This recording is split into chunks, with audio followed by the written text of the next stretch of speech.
CEC ਦੀ ਨਿਯੁਕਤੀ ਤੇ ਮੋਦੀ ਸਰਕਾਰ ਨੂੰ ਕਸੂਤੇ ਸਵਾਲ।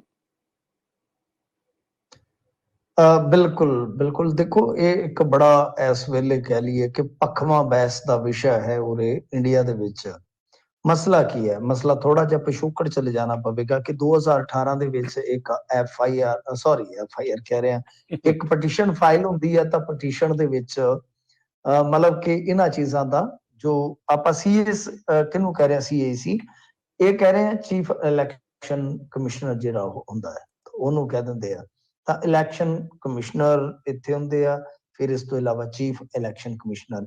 ਤਾਂ ਇਹਨਾਂ ਦੀ ਨਿਯੁਕਤੀ ਜਿਹੜੀ ਹੈ ਉਹ ਰਾਸ਼ਟਰਪਤੀ ਦੇ ਵੱਲੋਂ ਕੀਤੀ ਜਾਂਦੀ ਹੈ, ਪਰ ਉਹਦੇ ਚ ਆਪਾਂ ਨੂੰ ਪਤਾ ਕਿ ਰਾਸ਼ਟਰਪਤੀ ਸਿਰਫ ਆਰਡਰ ਨੂੰ ਇੱਕ ਤਰ੍ਹਾਂ ਨਾਲ ਕਹਿ ਲਓ ਕਿ ਆਖਰੀ ਸਹੀ ਪਾ ਕੇ ਤੋਰਦੇ, ਬਾਕੀ ਕੇਂਦਰ ਸਰਕਾਰ ਦੀ ਮਨਮਰਜ਼ੀ ਦੇ ਮੁਤਾਬਕ ਹੀ ਸਾਰਾ ਕੁਝ ਚੱਲਦਾ ਹੈ। ਆਪਾਂ ਨੂੰ ਪਤਾ ਹੈ, ਸੱਚ ਹੈ, ਫੈਕਟ ਆ। ਤਾਂ ਇਹ ਜਿਹੜੀ ਸੀਈਸੀ ਦੀ ਤੇ ਈਸੀ ਦੀ ਨਿਯੁਕਤੀ ਹੁੰਦੀ ਆ, ਇਹਦੇ ਵਿੱਚ ਕੀ ਆ ਕਿ ਉਮਰ ਹੱਦ ਜਿਹੜੀ ਆ 65 ਸਾਲ ਆ ਤੇ ਵੱਧ ਤੋਂ ਵੱਧ ਕਾਰਜਕਾਲ ਜਿਹੜਾ 6 ਸਾਲ ਦਾ ਆ। ਹੁਣ ਇਹਦੇ ਚ ਅੜੰਗਾ ਇਹ ਆ ਕਿ ਕੋਈ ਵੀ ਨਿਯੁਕਤੀ ਦਾ ਪੱਕਾ ਠੋਸ ਕਾਨੂੰਨ ਨਹੀਂ ਹੈ, ਨਿਯਮ ਨਹੀਂ ਹੈਗਾ, ਪ੍ਰਕਿਰਿਆ ਨਹੀਂ ਹੈਗੀ।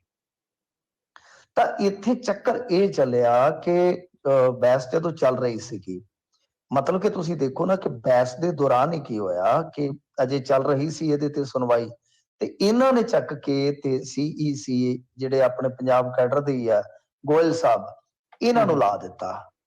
ਗੋਇਲ ਸਾਹਿਬ ਨੂੰ ਜਿਸ ਵੇਲੇ ਲਾ ਦਿੱਤਾ, ਅਜੇ ਸੁਣਵਾਈ ਚੱਲ ਰਹੀ ਸੀ, ਉਹਦੇ ਤੇ ਕੋਈ ਫੈਸਲਾ ਨਹੀਂ ਹੋਇਆ। ਅਰੁਣ ਗੋਇਲ ਜੀ ਜਿਹੜੇ ਆ, ਉਹਨਾਂ ਨੂੰ ਏਦਾਂ ਲਾਇਆ ਗਿਆ ਜਿਵੇਂ ਸਮਝ ਲਓ ਕਿ 18 ਨਵੰਬਰ ਨੂੰ VRS ਲੈਂਦੇ ਆ ਉਹ, ਤੇ 19 ਨਵੰਬਰ ਨੂੰ ਉਹਨਾਂ ਨੂੰ ਬਣਾ ਦਿੱਤਾ ਜਾਂਦਾ, ਉਹਦੇ ਤੇ ਬਿਠਾ ਦਿੱਤਾ ਜਾਂਦਾ ਹੈ ਜੀ। ਤਾਂ ਇਹ ਇੱਕ ਇਸ ਤਰ੍ਹਾਂ ਦਾ ਮਾਮਲਾ ਸੀਗਾ ਕਿ ਸੁਪਰੀਮ ਕੋਰਟ ਨੇ ਆਖਿਆ ਕਿ ਅਸੀਂ ਤੇ ਸੁਣਵਾਈ ਕਰ ਰਹੇ ਹਾਂ ਇਹਨਾਂ ਚੀਜ਼ਾਂ ਨੂੰ ਲੈ ਕੇ, ਤੇ ਤੁਸੀਂ ਉਹਦੇ ਦਰਮਿਆਨ ਹੀ ਇਸ ਤਰ੍ਹਾਂ ਕੁਝ ਕਰ ਦਿੱਤਾ। ਫਿਰ ਉਹਨਾਂ ਨੇ ਕਿਹਾ ਸੀਗਾ, ਮਤਲਬ ਜਿਹੜੀ ਅਪਾਇੰਟਮੈਂਟ ਦੀ ਫਾਈਲ ਆ ਉਹ ਸਾਨੂੰ ਦਿਖਾਓ। ਇਹ ਆਨਾਕਾਨੀ ਕਰਦੇ ਸਨ। ਇੱਥੋਂ ਤੱਕ ਕੇਂਦਰ ਸਰਕਾਰ ਦੇ ਜਿਹੜੇ ਕਾਨੂੰਨੀ ਉੱਥੇ ਹੈਗੇ ਸਨ ਪੇਸ਼ਕਾਰ, ਉਹਨਾਂ ਨੇ ਕਹਿ ਦਿੱਤਾ ਕਿ ਦੇਖੋ ਜੀ, ਗੱਲ ਇਹ ਆ ਕਿ ਤੁਸੀਂ ਕੇਂਦਰ ਸਰਕਾਰ ਯਾਨੀ ਮਤਲਬ ਕਿ ਸਰਕਾਰ ਦੇ ਅਧਿਕਾਰ ਖੇਤਰ 'ਚ ਦਖਲ ਦੇ ਰਹੇ। ਉਹਨਾਂ ਨੇ ਕਿਹਾ ਕਿ ਦੇਖੋ, ਸਾਡੀ ਮਨਸ਼ਾ ਕੋਈ ਕਿਸੇ ਨਾਲ ਨਿੱਜੀ ਤੌਰ ਤੇ ਨਹੀਂ ਹੈ, ਸਾਡਾ ਮਸਲਾ ਜਿਹੜਾ ਉਹ ਨਿਯੁਕਤੀ ਦੀ ਪ੍ਰਕਿਰਿਆ ਦੇ ਨਾਲ ਆ, ਸਾਡੀ ਕਿਸੇ ਅਹੁਦੇਦਾਰ ਦੇ ਨਾਲ ਕੋਈ ਸਮੱਸਿਆ ਨਹੀਂ ਆਏਗੀ। ਤਾਂ ਫਿਰ ਜਦੋਂ ਉਹਨਾਂ ਨੇ ਕਿਹਾ ਕਿ ਏਦਾਂ ਕਰੋ, ਪਹਿਲਾਂ ਤਾਂ ਲਿਸਟ ਕੱਢ ਕੇ ਦਿਖਾਓ ਬਈ ਲਿਸਟ ਕੀ ਬੋਲਦੀ ਆ।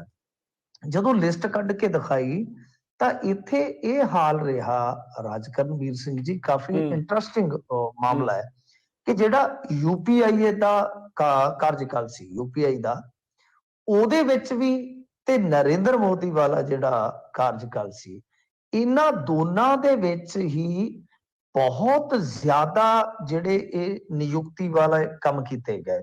ਮਸਲਨ ਜੇ ਤੁਸੀਂ ਦੇਖੋਗੇ ਤਾਂ ਇਹਨਾਂ ਨੇ ਇੱਕ ਗੱਲ ਕਹੀ ਕਿ ਜਿਹੜਾ ਤੁਸੀਂ ਕਾਰਜਕਾਲ ਕੀਤਾ UPI ਦਾ, ਉਹਦੇ ਵਿੱਚ ਉਹਨਾਂ ਨੇ ਜਿੰਨੇ ਵੀ CAC ਮਤਲਬ ਕਿ ਲਾਏ ਆ, ਉਹਨਾਂ ਦੀ ਗਿਣਤੀ ਜਿਹੜੀ ਹੈ ਉਹ ਬਣਦੀ ਹੈ 6 ਬਦਲ ਦਿੱਤੇ ਉਹਨਾਂ ਨੇ 10 ਸਾਲਾਂ 'ਚ UPI, ਹਨਾ, ਜਿਹੜੀ ਉਹਨਾਂ ਦੀ ਹੈਗੀ ਸੀਗੀ ਕਾਂਗਰਸ ਸਰਕਾਰ ਦੀ ਆਪਾਂ ਕਹਿ ਲਈਏ। ਤਾਂ ਜਿਹੜੇ ਹੈਗੇ NDA ਵਾਲੇ, ਉਹ ਕਹਿੰਦੇ NDA ਵਾਲਿਆਂ ਨੇ ਵੀ ਕਮਾਲ ਦਾ ਕੰਮ ਕੀਤਾ ਹੈ।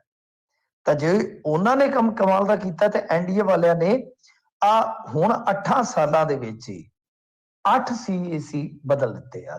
ਮਤਲਬ ਕਿ ਉਹਨਾਂ ਨੇ 6 ਬਦਲੇ ਸਨ 10 ਸਾਲਾਂ ਦੇ ਵਿੱਚ, ਤੇ ਤੁਸੀਂ 8 ਸਾਲਾਂ 'ਚ ਹੀ 8 ਬਦਲੀ ਬੈਠੇ ਹੋ।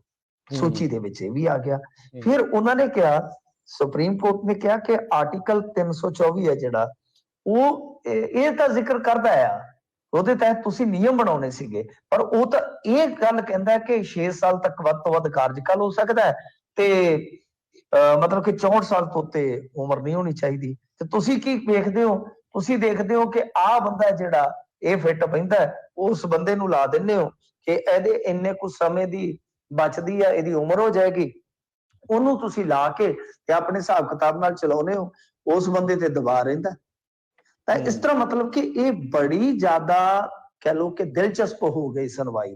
ਤਾਂ ਅੱਜ ਵੀ ਇਹ ਸੁਣਵਾਈ ਜਿਹੜੀ ਚੱਲਦੀ ਰਹੀ, ਤਾਂ ਸੁਪਰੀਮ ਕੋਰਟ ਨੇ ਕਿਹਾ ਕਿ ਕਮਾਲ ਦੀ ਗੱਲ ਆ ਕਿ 24 ਘੰਟਿਆਂ 'ਚ ਹੀ ਮਤਲਬ ਹੁਣ ਜਿਵੇਂ ਮੈਂ ਤੁਹਾਨੂੰ ਦੱਸਿਆ ਕਿ 18 ਨੂੰ VRS ਹੈ ਜੀ ਵੀ ਸਵੇਛਾ ਜਿਹੜੀ ਸੇਵਾ ਮੁਕਤੀ ਹੁੰਦੀ ਹੈ ਉਹ ਲਈ ਗਈ।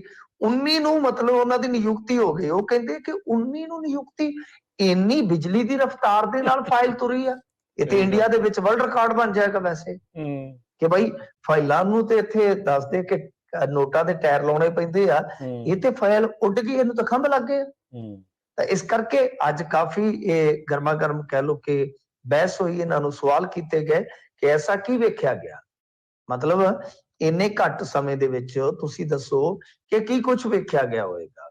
ਤਾਂ ਹੁਣ ਇੱਕ ਇਹ ਵੀ ਥੋੜਾ ਜਿਹਾ ਆ ਰਿਹਾ ਇਸ ਪੱਖ ਤੋਂ ਵੀ ਕਿ ਜਿਵੇਂ ਮੰਨ ਲਓ ਜਿਵੇਂ ਆਪਾਂ ਕੁਝ ਮਾਮਲਿਆਂ 'ਚ ਦੇਖਦੇ ਹਾਂ ਕਿ ਵਿਰੋਧੀ ਧਿਰ ਦਾ ਆਗੂ ਹੁੰਦਾ ਹੈ, ਪ੍ਰਧਾਨ ਮੰਤਰੀ ਹੁੰਦਾ ਤੇ ਚੀਫ ਜਸਟਿਸ ਆਫ ਇੰਡੀਆ ਹੁੰਦਾ ਹੈ। ਹੂੰ ਤਾਂ ਸੁਪਰੀਮ ਕੋਰਟ ਕਹਿ ਰਿਹਾ ਕਿ ਕਿਉਂ ਨਹੀਂ ਤੁਸੀਂ ਇਸ ਤਰ੍ਹਾਂ ਦਾ ਨਿਯਮ ਬਣਾਉਂਦੇ, ਕਿ ਇਹ ਲੋਕਤੰਤਰ ਵਾਸਤੇ ਬਹੁਤ ਜ਼ਰੂਰੀ ਆ।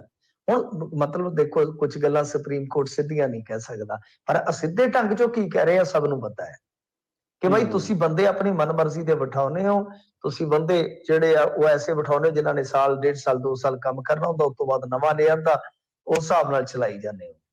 ਤੇ ਇਹ ਕਹਿੰਦੇ ਜੀ ਕਿ ਦੇਖੋ ਕਿਸੇ ਨੇ ਅੱਜ ਤੱਕ ਕੋਈ ਇਸ ਤਰ੍ਹਾਂ ਦੀ ਕੋਈ ਗੱਲ ਤੇ ਕੀਤੀ ਨਹੀਂ ਹੈ। ਤਾਂ ਫਿਰ ਇੱਕ ਹਵਾਲਾ ਦਿੱਤਾ ਗਿਆ ਕਿ ਇੱਕ ਇਲੈਕਸ਼ਨ ਕਮਿਸ਼ਨਰ ਨੇ ਅਸਤੀਫਾ ਦਿੱਤਾ ਸੀਗਾ, ਤੁਹਾਨੂੰ ਯਾਦ ਹੋਏਗਾ, ਉਹਨਾਂ ਨੇ ਅਸਹਿਮਤੀ ਜਤਾਈ ਸੀ, ਨੋਟਿੰਗ ਦਿੱਤੀ ਸੀਗੀ। ਤਾਂ ਫਿਰ ਉਹਨਾਂ ਦੀ ਲੜਕੀ ਸੀਗੀ, ਉਹਨੇ ਵੀ ਕਾਫੀ ਸ਼ਾਲ ਚੁਕਾਈ ਸੀਗੀ ਇਧਰ ਲੇਹ ਲਦਾਖ ਵਾਲੀ ਸਾਈਡ ਤੇ। ਤਾਂ ਬਾਅਦ ਦੇ ਵਿੱਚ ਉਹਨਾਂ ਦੇ ਖਿਲਾਫ ਜਾਂਚ ਪੜਤਾਲ ਖੋਲ ਦਿੱਤੀ ਗਈ ਸੀ, ਤਾਂ ਉਹਨਾਂ ਦਾ ਹਵਾਲਾ ਦਿੱਤਾ ਗਿਆ ਇੱਥੇ ਕਿ ਉਹਨਾਂ ਨੂੰ ਅਸਤੀਫਾ ਦੇਣਾ ਪਿਆ। ਤੇ ਤੁਸੀਂ ਕਹਿੰਦੇ ਹੋ ਕਿ ਨਹੀਂ ਜੀ ਇਸ ਤਰ੍ਹਾਂ ਦਾ ਤਾਂ ਕੋਈ ਅੱਜ ਤੱਕ ਕੋਈ ਮਾਮਲਾ ਨਹੀਂ ਸਾਹਮਣੇ ਆਇਆ। ਮਤਲਬ ਕਿ ਸੁਪਰੀਮ ਕੋਰਟ ਸਿੱਧੇ ਢੰਗ ਨਾਲ ਨਾ ਸਹੀ, ਅਸਿੱਧੇ ਢੰਗ ਨਾਲ ਇਹੋ ਹੀ ਕਹਿ ਰਿਹਾ ਕਿ ਤੁਸੀਂ ਇਸ ਤਰ੍ਹਾਂ ਦੀਆਂ ਨਿਯੁਕਤੀਆਂ ਜਿਹੜੀਆਂ ਕਰ ਰਹੇ ਹੋ ਲੋਕਤੰਤਰ ਵਾਸਤੇ ਠੀਕ ਨਹੀਂ ਹੈ। ਤਾਂ ਤੁਹਾਨੂੰ ਪਾਰਦਰਸ਼ਤਾ ਰੱਖਣੀ ਪਏਗੀ, ਸਿਸਟਮ ਬਣਾਉਣਾ ਪਏਗਾ। ਤੇ ਕਿਉਂ ਨਹੀਂ ਐਸਾ ਸਿਸਟਮ ਹੁੰਦਾ ਜਿਹਦੇ ਚ ਵਿਰੋਧੀ ਧਿਰ ਦਾ ਵੀ ਆਗੂ ਹੋਵੇ, ਜਿਹਦੇ ਚ ਚੀਫ ਜਸਟਿਸ ਆਫ ਇੰਡੀਆ ਵੀ ਹੋਵੇ ਤੇ ਜਿਹਦੇ ਚ ਪ੍ਰਧਾਨ ਮੰਤਰੀ ਹੋਵੇ। ਜੀ ਜੀ ਜੀ ਪਰ ਬਿਲਕੁਲ ਆਪਾਂ ਦੇਖਦੇ ਹੀ ਹਾਂ ਸਰਕਾਰ ਤਾਂ ਇਹੋ ਜਿਹੀਆਂ ਗਾਈਡਲਾਈਨਾਂ ਨਸ਼ਿੱਕੇ ਢੰਗ ਦੀ ਆਈ ਆ ਤੇ ਲੱਗਦਾ ਨਹੀਂ ਹੈ ਵੀ ਕੋਈ ਜਲਦੀ ਕਿਤੇ ਸੁਧਰਨ ਵਾਲੇ ਆ।